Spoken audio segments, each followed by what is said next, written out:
I'll be back.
Bobby called me and said we should move to wherever we're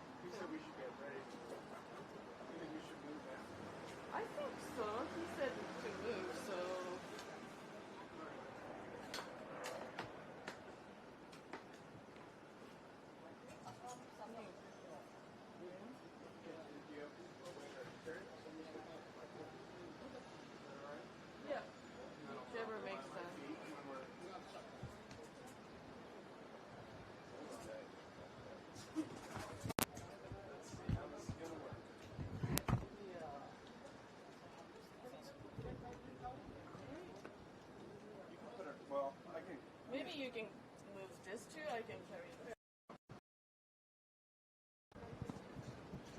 Is that possible? This side is easier to fold.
Hello?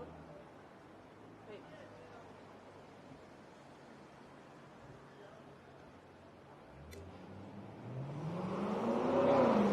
Do you see the feed?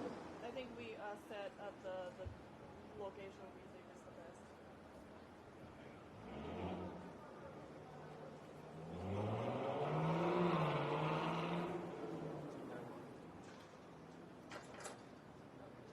We have been trying to do you want the front door? Okay. Yeah.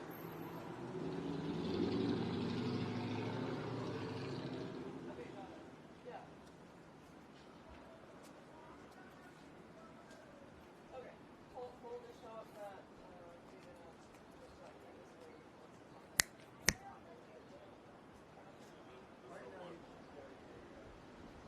Well, Mama, Celsius Institute. Orange. Yeah.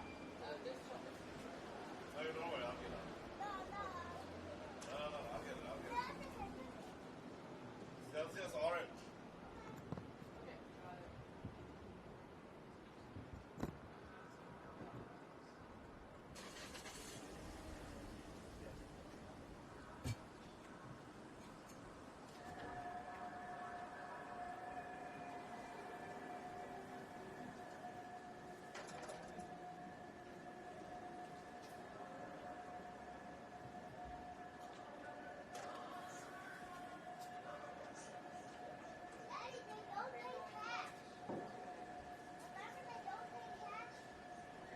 What happened? Where's the money? Where's the money? Okay, I gave it to you, right? Where did you keep it?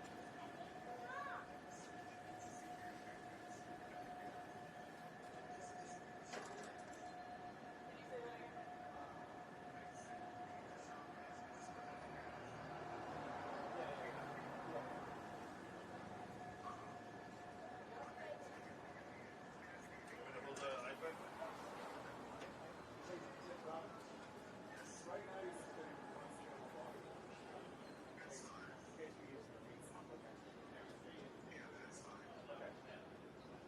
So many taxes. Red tax. Why they all parked here? For the hotel?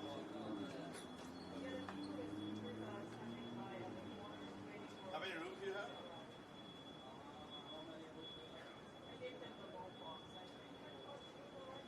And what year is this building? How many years old?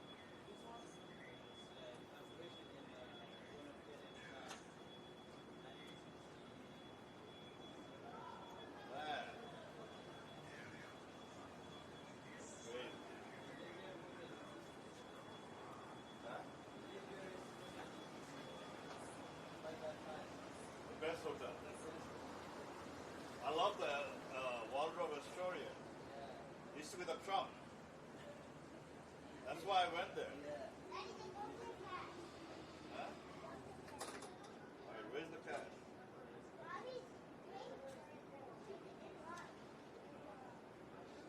Look, to go give them an interview about how you feel. They came to interview you. How you like DC? Where are you from? Ethiopia too? There's a whole lot of Ethiopian people.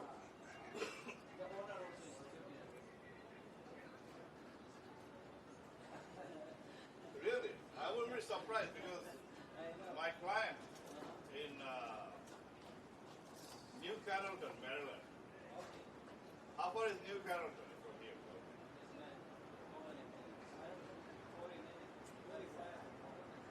That's where I have to go tomorrow for a funeral. That's why I'm here, but I came here a couple of days early.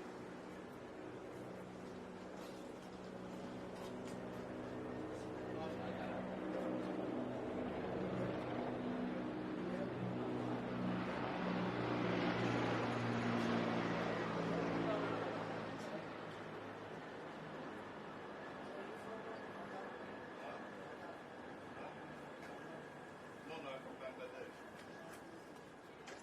Originally, but here I'm American.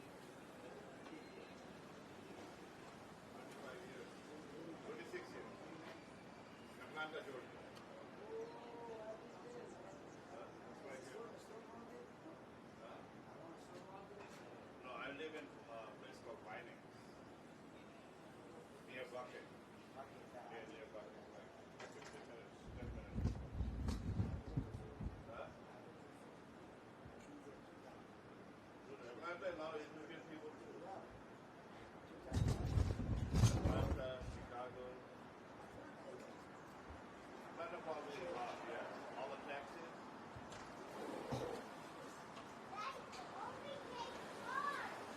You're going to change for a vehicle.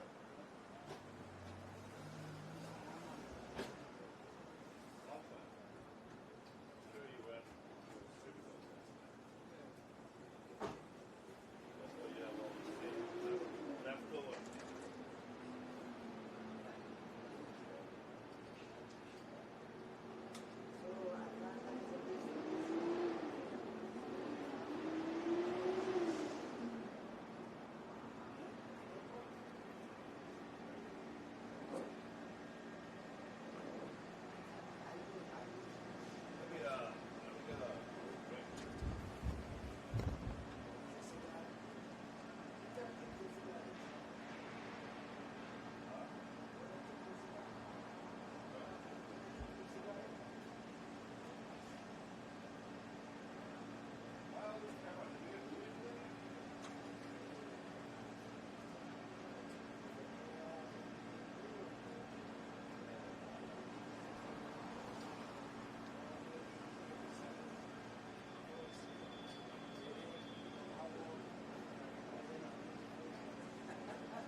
Handcuffs. To kick us off today is Antonio Basinelli, Executive Director of the National Homelessness Law Center.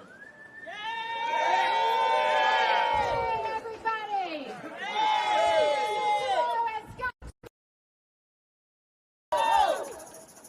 Right now. Thank you for being here today. We are here from the National Homelessness Law Center, and you are here from all over the country because the Cicero Institute, the billionaire-backed, Trump-advising, anti-homeless think tank, is hosting a conference that they call the Solutions to Homelessness Conference. What do we know it to be? A lie. It's a lie. They're liars. They've been pushing anti-homeless laws in nearly a dozen states. And they have informed the President of the United States Trump's executive order on homelessness. If you are here from a state with a Cicero law, or you are here from a state or a city impacted by Trump's executive order on homelessness and harmed for it, raise your hand. Yeah. They have got to go. Got to go and go right now. Bear with me. Take your time, my sister.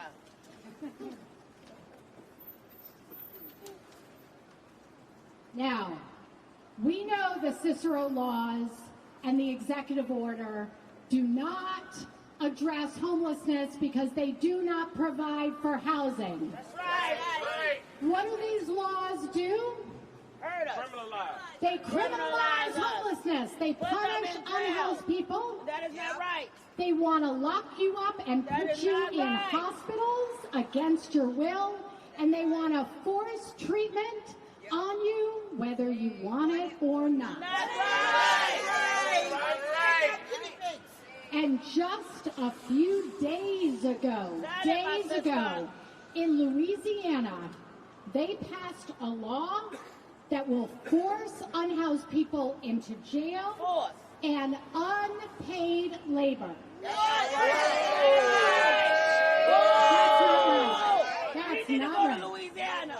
For not having a home. That's not right. Get them a home. I often get asked at the Law Center, why does Cicero care about homelessness? Why do they don't know anything about homelessness. They're a bunch of billionaire-backed organization. Why do they care? It's a billion-dollar business. It's $1 million business, my friend. You got it. We released a report on Wednesday that shows a connection between Joe Lonsdale, who founded the Cicero Institute with his billions that he made off Palantir, and investments in private prisons, surveillance, immigrant detention centers. What is this all about? Money! That's what this is about. Follow the money. Follow the money. Evil people! Wicked people!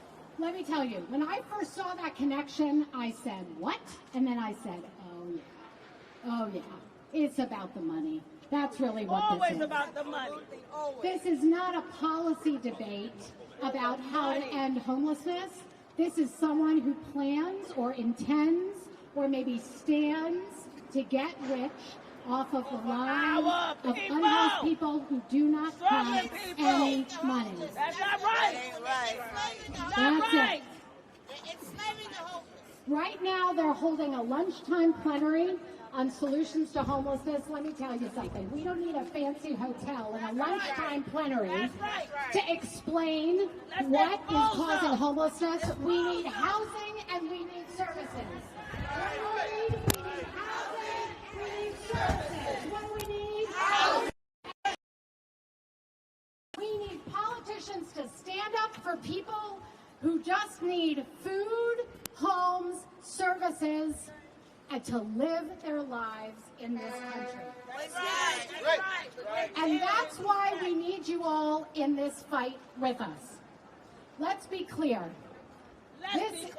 This is about people who are unhoused, but it's not just about people who are unhoused. This is about an attack on people of color, immigrants, transgender persons, and anyone who is marginalized in this country. And we are so grateful that you are here standing up. We are with you. You are with us. We are grateful to you for standing up for housing, not handcuffs. Housing, not handcuffs. Housing, not handcuffs. Thank you. Thank you, Antonia. Housing, not handcuffs. Housing not handcuffs. Next up, we have my good friend Annie from Miriam's Kitchen. Hey everybody, my name's Andy Wasnick. I'm the policy director at Miriam's Kitchen, where we work to end chronic homelessness here in our nation's capital. Cicero's homeless policies have had a horrendous effect on homelessness in D.C. Trump's federal takeover of D.C. last summer included the first test of his anti-homelessness executive order, which read like it was copied and pasted from the Cicero Institute's website. These actions resulted in deep and lasting harm to our unhoused neighbors who have been repeatedly subjected to eviction, displacement, and criminalization, and a near complete disinvestment in proven solutions to end homelessness by the Bowser administration. I'm going to tell you about some madness from last summer, okay? 2 weeks after the executive order was issued last summer, the president posted pictures on social media of tent encampments that were visible on his drive to the Kennedy Center from the White House. Using dehumanizing language to describe our unhoused neighbors, he announced that everyone experiencing homelessness would be forced to move far from the city.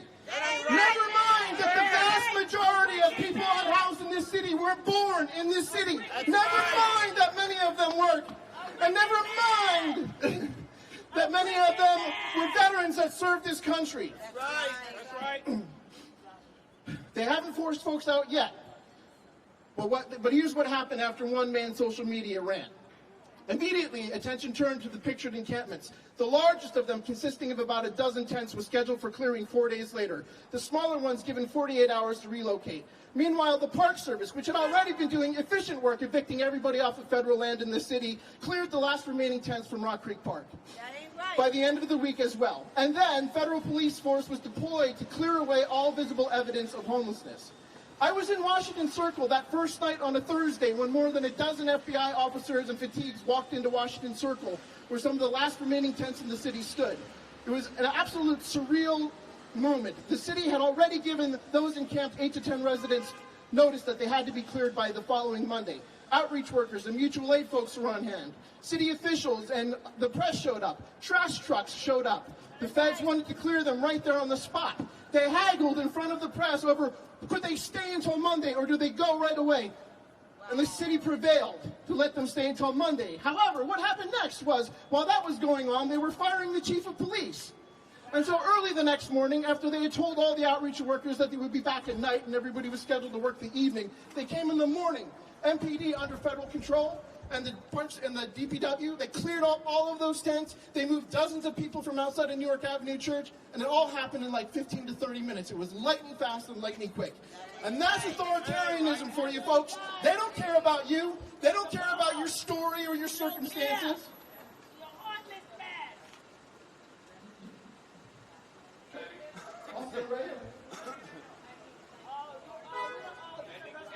We have a person over here, right here. He'll talk to you. You are, at best, not a human being, but a cog in the system.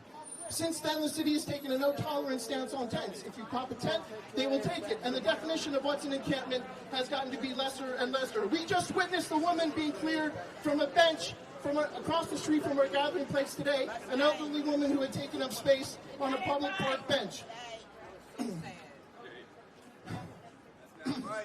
But the irony is that homelessness is actually now more visible. Because before, folks would hang out in their tents and you wouldn't necessarily see them, but their tents. Now, everywhere across this city, you see folks with their stuff without a place to go. Because this city, our shelters are full. Our shelters are full. Our treatment centers are full. Our behavioral health organizations are overwhelmed, and we don't have any housing solutions right now. There is no permanent supportive housing. There is no rapid rehousing right now for anybody in this city. That is right. Period. And exactly. And what is Cicero's answer to that? Is to lock up the 1,000 or so people who are sleeping out night in this city. But we know that that's not the answer. They're still going to be homeless when they get out. We know what the answer is. The answer is housing and supportive services and human connection. Housing is a human right, and every human has innate value and the right to a safe, affordable place to call home.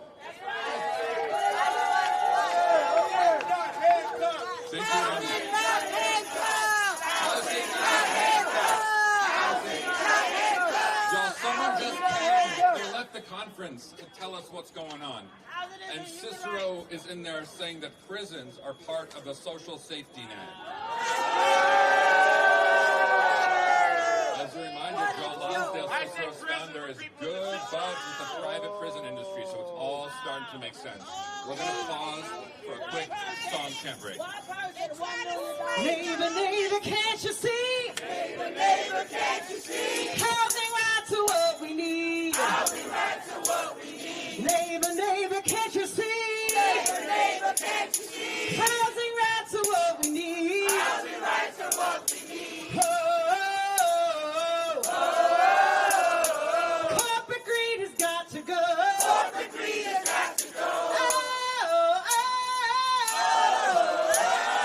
Corporate greed has got to go. Corporate greed has got to go. 'Cause housing is a human right. Housing is a human right. That's why today we stand and fight. Today we stand and fight. Housing is a human right. Housing is a human right. That's why today we stand and fight. Today we stand and fight.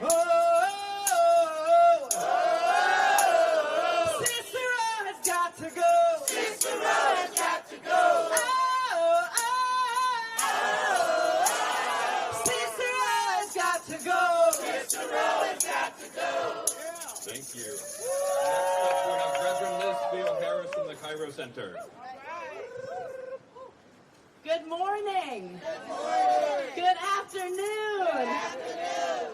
My name is Reverend Dr. Liz Theo-Harris, and as an ordained Christian pastor, as a Bible scholar, I follow a brown-skinned, unhoused organizer, rabble-rouser, who was born with nowhere to lay his head, raised in a violent and militarized society that always had money for prisons and war and never for the poor, who started his public ministry declaring that it was God's desire that we spread good news. That's right. Not the bad news of arrests and fines and raised encampments and private prisons and eviction and the end to housing first policies and further homelessness and homelessness and homelessness.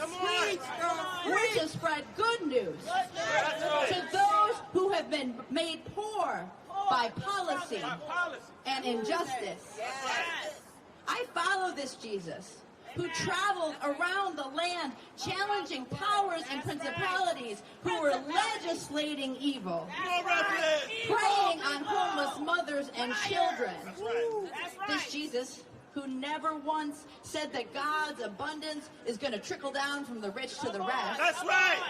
Nor that only those who had a roof over their head had the right to breathe in God's great green earth. And never once in that Bible does Jesus say, I was hungry and homeless, and God said to lock me up, to profit from my misery. Instead, God's call is that we abolish all poverty, all homelessness. We live in a nation, in a world that has the resources to end homelessness right now. Yet our policymakers, with Cicero in their ears, are choosing to detain and imprison people, to deny health care and living wage jobs, to wage illegal wars, and as the prophet Isaiah warns, to grind the faces of the poor. So I'm here today with my siblings in the struggle, compelled to speak out against the unjust and immoral policies and actions of the Cicero Institute, to shine a light on their unjust policies and practices, and to cry out with everyone here, hey, hey.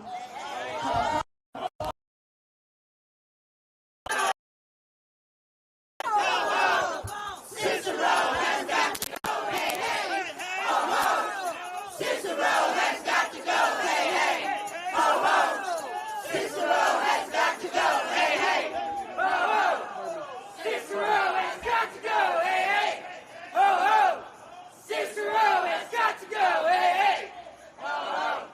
Cicero has got to go, hey, hey. Next up, we have Shamika Parrish-Wright from Volta, Kentucky. All right, good morning. All right, you all. I came here at 2:15 in the morning because I knew I was coming with my people. And my people are tired of people like Cicero Institute who think they have all the solutions. That's right. I don't know what a solution is. We know the answer is housing first, right? Yes. We know that people need services and care, right? Right. Why they don't listen to us? Because we don't have enough money. Right. And if money that they're working on would solve our problems, we wouldn't have a homeless issue in the first place. That's right. That's right. In Kentucky, we've seen the dangerous legislation of the Cicero Institute incarcerate our people every day. That's right. That ain't right. That is not right. Some of us went to Texas, where our sister organization, Vocal Texas, is fighting Cicero right in their hometown. Yeah. Right. Yeah. Go vocal. And I am standing here today as someone who was homeless. Someone whose family was homeless and received services from 2014 to 2018. And today, I am a homeowner. Today, I am a councilwoman. Today, I am running for mayor. And that's why I'm running to show institutes like Cicero, we don't need you. We need directly impacted people making the solutions that matter. That's right. The Cicero Institute continues to push policies that criminalize poverty, homelessness, and survival itself, while claiming to offer solutions. That's right. In Kentucky, we have already seen the harmful impacts of House Bill 5, legislation influenced by Cicero's agenda that has made it so hard, made it much harder for our people experiencing homelessness to access safety, stability, and dignity. That ain't right. These policies are not coming from people closest to the problems. They are being developed by well-funded think tanks and special interests that too often ignore the lived experiences of communities most impacted. At Vocal Kentucky, we believe real solutions come from listening to people who are directly affected by housing instability. That's right, poverty, substance use issues, systemic inequities. Because it's not their personal failings. The system failed them many, many times before. Right. And we don't need Cicero and other organizations that is wanting to use punishment and imprisonment. Right now, today, Kentucky is number 7 in the world for building prisons and putting people in prison. That's right. We had a recent study by KY Policy, which is one of our partner organizations, that said within 100 years, everyone in Kentucky will be incarcerated at the rate that they are incarcerating people within 100 years. So even if we're not alive, we know that generations of our family will be impacted by bad legislation and the things that groups like Cicero Institute are pushing. They don't care about our livelihoods. They don't care about our quality of life. And they show that to us over and over again. We see our people since House Bill 5 being locked up. We've seen people held on bails of $25. And all of this is to build the prison system. We are standing up to expose Cicero Institute's influence because Kentuckians, Louisvillians, New Yorkers, Texans, people from D.C., people from all over the U.S. deserve people-centered budgets, people-centered solutions. Yes. Right. We are standing together to expose the Cicero Institute's influence because Kentuckians deserve policies rooted in compassion, evidence, and community wisdom. All of you are examples of where the data doesn't speak about your individual story. And Cicero Institute and entities like it use that data to skew the information. And so people think this is the solution, but they are creating more problems. That's right. That's right. We will not allow those responsible for failed policies to hide behind rhetoric while our neighbors pay the price. That's right. The people closest to the problems also should be closest to the solutions, and that's what we're fighting for with Vocal Kentucky, Vocal Texas, Vocal New York, and Vocal US. When we say housing, not handcuffs, we know what housing means. It means stability. Read these signs. It means that all over our country, too many people are housing insecure. Too many people are a paycheck away from being homeless. That's right. That's right. And that ain't right. That ain't right. We ask you to stand with us in solidarity against the Cicero Institute because they got to go. Thank you. Housing not handcuffs. Housing not handcuffs. Housing not handcuffs. Housing not handcuffs. Housing not handcuffs. Thank you, Shamika. Next we have Martiza Perez Medina from the Drug Policy Alliance. Hey everyone, so good to be here and such an honor to be here with you all today. I'm Maritza Perez Medina with the Drug Policy Alliance. DPA is committed to a public health approach to drugs, ensuring that people have better access to support and care, not more punishment. That's right. As human beings, we all need a roof over our heads, food in our stomachs, access to quality health care, and a safe place to rest. That's right. Sadly, that's not the case for so many right now. The cost of living is rising. We are all feeling it. People and families are struggling to afford rising rents, struggling to put food on their table. Healthcare costs are skyrocketing. Social safety nets are being dismantled. It's simply become more expensive just to be alive. As a result, more people are living on the streets today than at any point in history. That ain't right. That is not right. This has made suffering public in communities across the U.S. It's made things like overdose and drug use become more visible. Understandably, these can be hard realities for many of us to see or experience. And if you're anything like me, you want to help and improve conditions for people who are suffering and for the broader community. That's right. I've always believed this, but as somebody who's going to be a mother soon, I definitely want to see that. I want safety for our communities. I want people to have what they need to stay safe and healthy and to thrive. And how do we do that? Safer, healthier communities are built through stable housing, mental health, substance use treatment, overdose prevention centers, and supportive housing. But that's not what's happening.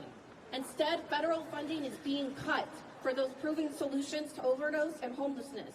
That ain't right. $1 trillion has been cut for Medicaid for the next 10 years. That ain't right. This is the largest payer of addiction treatment in this country. At the same time, housing supports have been cut. That ain't right. For nearly a decade, Cicero has advocated for cuts like these and for policies that make it a crime to sleep anywhere in the U.S. That ain't right. Instead of advocating for more housing or more care that people can access when they need. They advocate for detention camps for homeless people, forced labor, and forced treatment that resemble jail. We are deeply alarmed by this advocacy and the administration's effort to criminalize homelessness while shuttering the programs that people rely on to survive, making recovery and stability difficult. Care is being replaced with punishment. But punishment doesn't address why people are homeless. That's right. It just punches down on the person struggling without giving them a helping hand. I stand here today to remind us that the answer to suffering is not punishment. It's compassion, support, and opportunity. That's right. Our strength is measured by how we care for people when they are struggling. That's right. Some people believe confinement is care.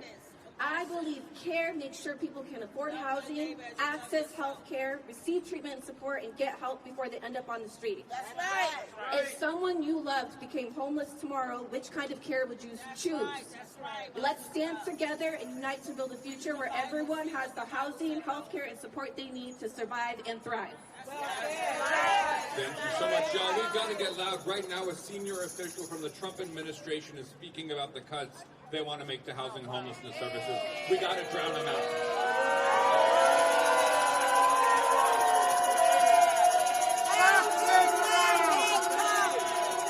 Housing not handcuffs. Housing not handcuffs. Housing not handcuffs. Housing not handcuffs.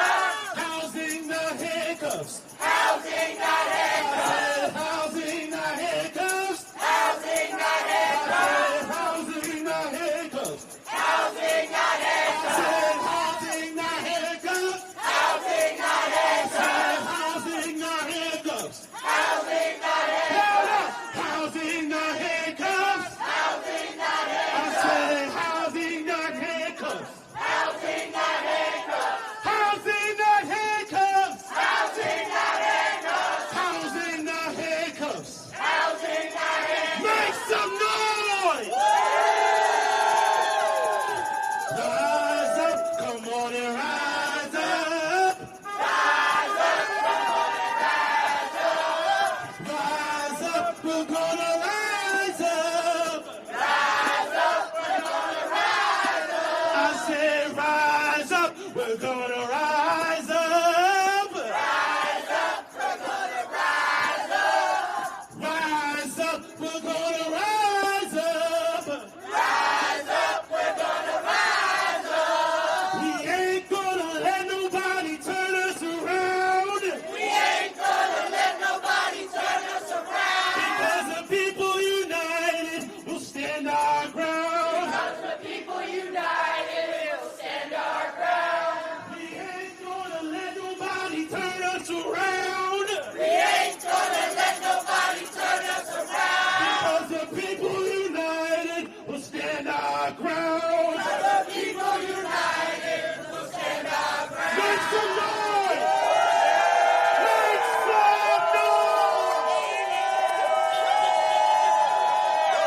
Housing not handcuffs. Housing not handcuffs. I said housing not handcuffs. Housing not handcuffs. Ooh, housing not handcuffs. Housing not handcuffs. Housing not handcuffs. Housing not handcuffs. Ooh, housing not handcuffs. Housing not handcuffs. I said housing not handcuffs. Housing not handcuffs. Thanks, y'all. Next, we have Dr. Terrence Lester from Love Beyond Walls.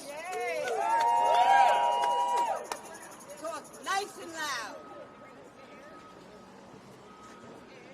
Good morning, everybody. Good afternoon, everybody. I have a question for those who architect policies that impact people who are unhoused. Why is it so easy to account for enforcement, for punishment, for displacement, but it's so difficult to account for their worth? If a person loses their house or does not have access to housing, does that mean that they lose their humanity? No! That's the question that is above us today. This is a question of worth. I came all the way from Atlanta, Georgia, to remind people that people without an address are worthy and they possess dignity. They possess a dignity that's greater than any policy that seeks to dehumanize, any policy that seeks to trample on their humanity. Today, I want to call us to a place of radical empathy. What is radical empathy? Radical empathy refuses to define a person's worth based on their housing status. Radical empathy rejects stigma that labels people as problems. Radical empathy. Radical empathy embraces narrative justice, the type of justice that refuses to allow policy to erase somebody's humanity. Radical empathy. Radical empathy says a person's worth is not determined by their address or their income or their social location or their identity. Radical empathy. Yet these systems that billionaires continue to invest in designed to criminalize survival. We need radical empathy. Why? Because I heard it somewhere said that you need to love your neighbor as you love yourself. I heard it somewhere said that whatever you do to the least of these, you did it unto me. And this is what it means to create the beloved community that Dr. Martin Luther King Jr. spoke about. This beloved community includes the veteran who served this community and this country that now struggles to find housing. The beloved community includes the family that's working multiple jobs but yet living out the trunk of their car. The beloved community includes the teenager aging out of a foster care system with nowhere to go. The beloved community. The beloved community includes those sleeping behind buildings and woods and beneath bridges trying to survive another night. The beloved community. The beloved community includes our disabled neighbors living on the street. The beloved community includes those whose gender identity has been weaponized against them. The beloved community. The beloved community includes immigrants, refugees, survivors of domestic violence, elders on fixed incomes, and people returning home from incarceration who deserve the same opportunity that these billionaires are in here eating lunch around the table. We're talking about radical empathy. Radical empathy is not radical displacement. Radical empathy is not criminalization. Radical empathy is not invisibility, but it's visibility that we get a chance to acknowledge the worth and value of every single person who may or may not have an address. And until every person has the dignity of belonging, the dignity of housing, and the dignity to fully be seen, we will not be silent because we need radical empathy. Thank you. Next we have Reverend Lindsay Cranks from Open Table Nashville. Hey y'all. I've been working on issues of homelessness and housing for nearly 20 years, and I'm here today to disrupt Cicero's event because they've been disrupting things in our state for years. In 2022, Cicero's chief policy strategist testified in favor of a bill that made sleeping and camping in Tennessee on public property a felony. That means that Tennesseans that are just simply existing can now get up to 6 years in prison, a $3,000 fine, and the loss of voting rights. One of our friends who was arrested under this law was a 54-year-old woman with chronic health issues confined to a wheelchair. Shame. And it's not just Nashville. Across Tennessee, in Blount County, Hamilton County, Bedford County, so many other areas without enough shelters and housing. People are getting threatened with these felony trespassing, citations, and arrests. That's not right. Cicero's policies are not only cruel and unjust, they're ineffective. We'll never arrest our way out of a housing crisis. Now it may appear that Cicero is winning, but they're not. For every bill they introduce, they activate dozens of advocates. While they seek to tear down protections for our people, we're finding new ways to build them up. Even though they've had wins, we've also defeated their bills in Tennessee and across the nation. When Cicero came to Tennessee, y'all, we weren't organized. But guess what? We're organized now. This is going to be a long fight. But one day, the walls they're building to cage our friends will crumble. Cicero has deep pockets. But money, the power of money, will never triumph over the power of love, solidarity, and collective organizing. Now is the time for all people of faith and conscience to rise up in sacred resistance to every politician and billionaire who profits from oppression. As the prophet Isaiah said, woe to those who make unjust laws and issue oppressive decrees. Woe to those who take away the rights of the poor and withhold justice from the oppressed of my people.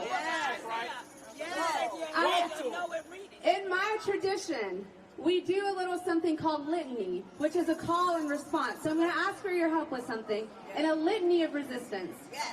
So when I read a line, you respond with, "We will not comply."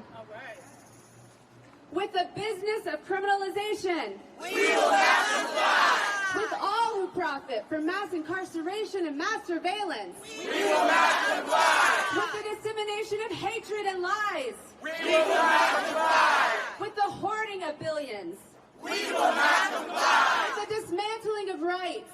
We will not comply. With policies that cage and kill. We will not comply. So as we go forth today in the spirit of disruptive love, let us build the power it takes to topple tyrants. Let us bend every handcuff into house keys. Let us tear down every prison wall. And build communities of welcome and abundance. Another world is possible. Let's get to work building it together.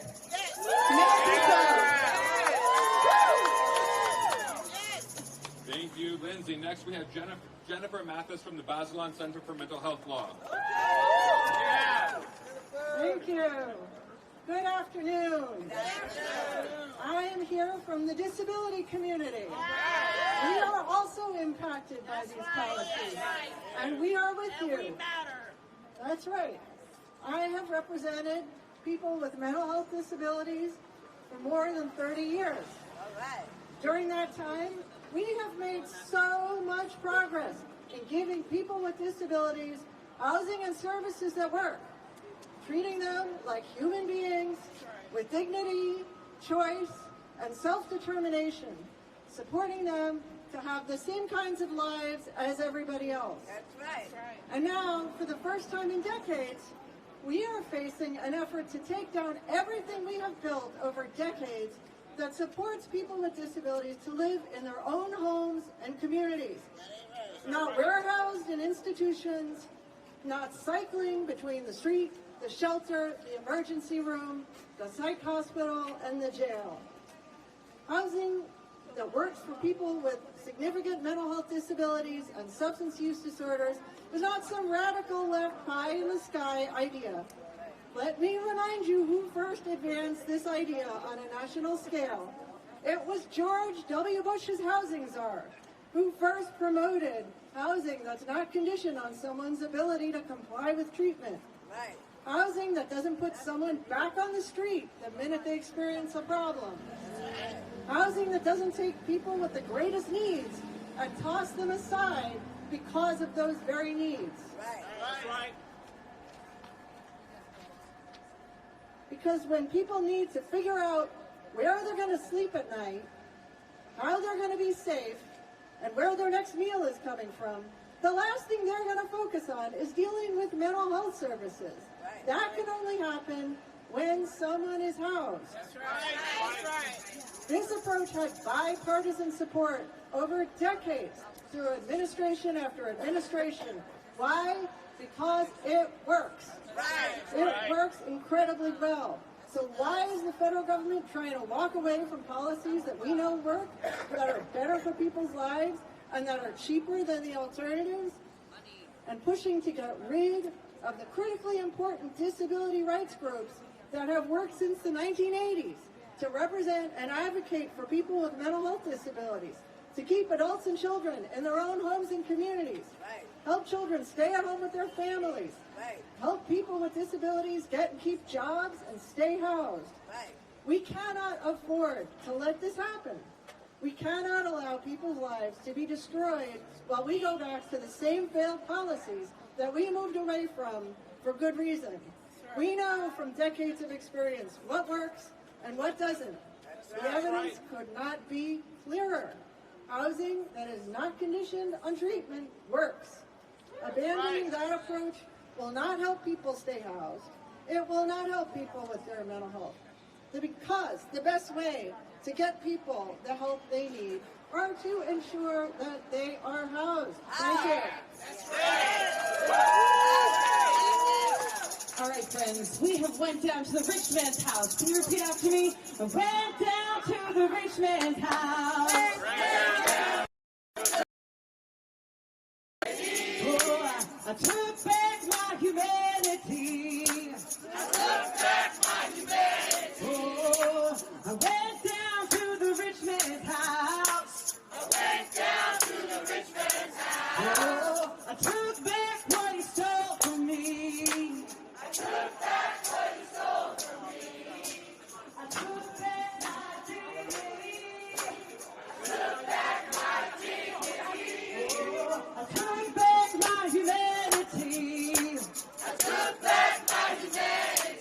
right now it's under my feet. Under my feet. Under my feet. Under my feet. Ain't gonna let no system walk all over me. Ain't gonna let no system. Let no system walk all over me. One more time. Ain't gonna let no system.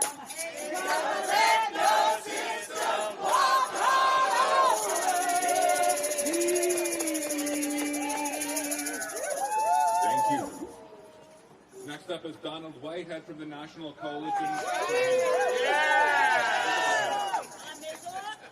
Good afternoon. We are here. I'm the director of the National Coalition for the Homeless, but I'm also somebody who's had the experience of homelessness.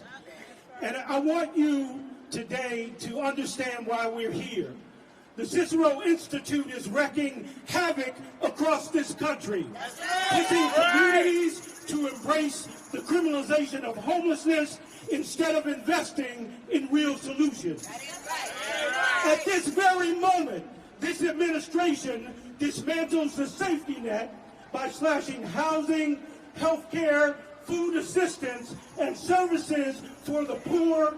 A network of wealthy and powerful interests is positioning itself to profit from the suffering of our brothers and sisters.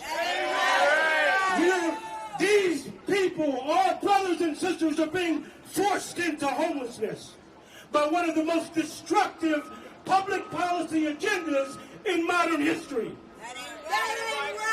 They want us to believe that poverty is a crime. They want us to believe that people sleeping outside are the problem instead of failed housing policy, stagnant wages, greed, and disinvestment.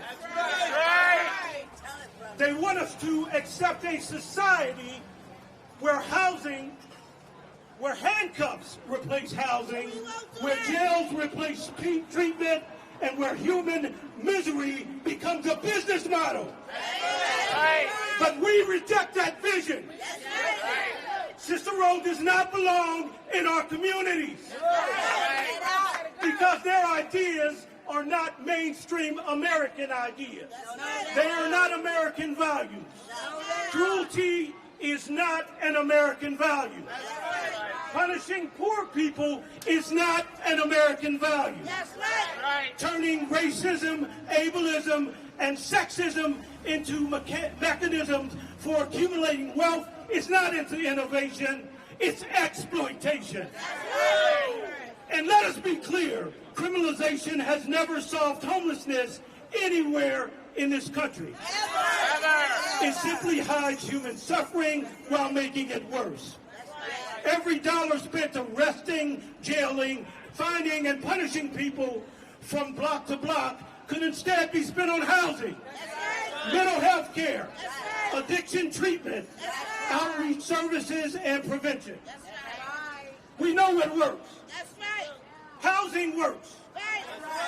Permanent supportive housing works. Living wages work. And human dignity works. What they are promoting is cruel. And we're not cruel people. We are people who believe that no child should sleep in a car. We are people who believe veterans who have served their country should not die on sidewalks. We are people who believe seniors should not have to choose between rent and medication. We are people that believe that people with mental health deserve treatment and not cages.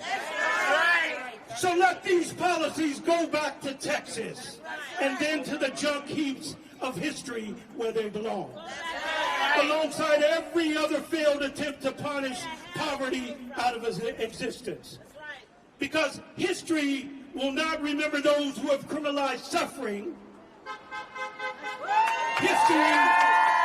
History will remember those who stood up and fought back. And we will fight back. We will organize. We will mobilize.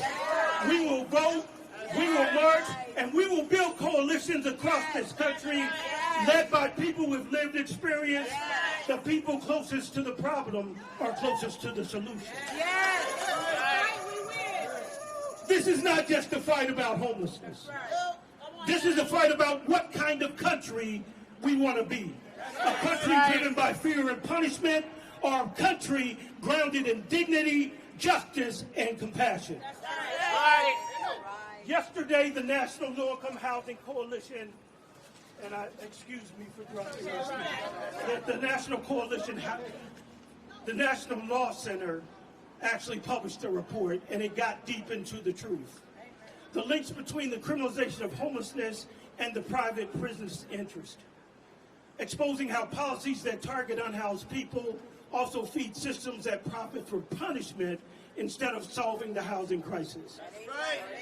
This is exactly why we must reject this agenda, because when suffering becomes a revenue stream, justice, dignity, and democracy are all put to risk. And that is why policies like those that have been promoted by Cicero, like the one in Louisiana, a new push to criminalize public camping, echoing the agenda advanced by the Cicero Institute, is so dangerous. They revive an old American pattern of turning poverty into punishment and punishment into profit. After slavery, vagrant laws were used to sweep up black people for being poor, unemployed, or simply unhoused, then funneled into convict leasing and forced labor. That powered local and state economies.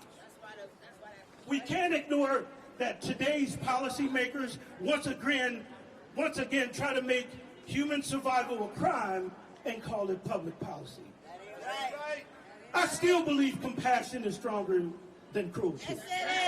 I still believe that justice is stronger than greed. And I still believe that the American people, when faced with the truth, will choose humanity over hate. I believe that the arc of justice bends slower than it has in previous times. But I do also know that the arc of justice does not bend without resistance. So let us pledge to unite today to be that resistance. Remember this: the people united will never be defeated. The people united will never be defeated. The people united will never be defeated. The people united will never be defeated. So let's not let this be the last demonstration. Let this be the beginning of many demonstrations, because this is the unfinished business of the civil rights movement, and we are the resistance. Thank you very much. Thank you, everyone, for being here. I want to make two closing points. One is that what is happening to homeless people, the attacks on homeless people, echo the attacks we have seen in authoritarian regimes throughout history. We were talking with an expert on the history of authoritarianism, and she interviewed people who were alive during Nazi Germany. And they said Hitler was bad, but he got rid of the homeless people. That's the same thing that is happening now. We have to understand that Trump's attacks on homeless people are part of his broader power grab to round up black people, trans people, queer people, migrants, anyone who is not a white Christian man, and put them in camps. And that might sound like I'm being extreme. No, it's but not. The Cicero Institute was behind a plan in Utah to force 1,300 homeless people into a forced detention camp. That's not right. It's not right to force people in Louisiana not only into treatment, but into forced labor to pay off the forced treatment that they may not have wanted in the first place. And it's not right that right now the Trump administration is trying to cut funding for homelessness programs that will make homelessness in all of our cities across the country worse. My second point. Fuck the police. My second point. It doesn't have to be like this, y'all. We have more than enough money in this country to ensure that everybody has a safe place to live, to ensure that everybody has access to health care, to ensure that everybody can get the care and support they need. The reason we haven't gotten there yet is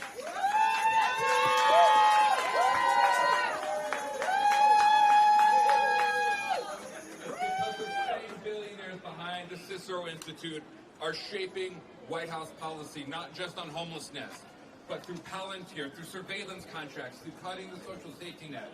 But there are more of us than there are of them. And I want you all to dream with me for just a minute. What would it look like for everyone to have a safe place to live? What would it look like for everyone to have good food to eat? What would it look like for the government to care for its people, not for profit? That is the world we are trying to build, and I know that we can do it together. Thank you all for being here.